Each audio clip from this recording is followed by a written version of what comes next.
மணிரத்னம் அவர்களின் தளபதி படத்தில் மம்பூட்டி அவர்களின் உதவியாளரில் ஒருவராக நாகேஷ் அவர்கள் வருவார். நாகேஷ் அவர்களிடம் 10 நாள் கால்ஷீட் வாங்கி இருந்த போதிலும் படத்தில் நாகேஷ் அவர்கள் நடித்த 3 காட்சிகள் மட்டுமே இடம்பெற்றிருந்தன.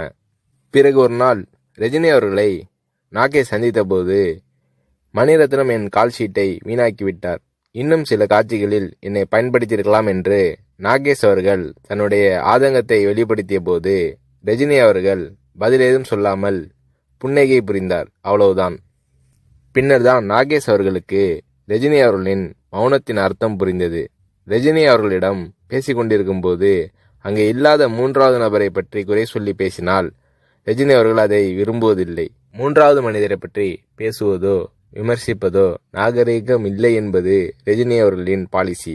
இது நாகேஷ் அவர்களுக்கு தெரிய வந்தபோது ரஜினி அவர்கள் மீதான மதிப்பு நாகேஷ் அவர்களின் உள்ளத்தில் பல மடங்கானது.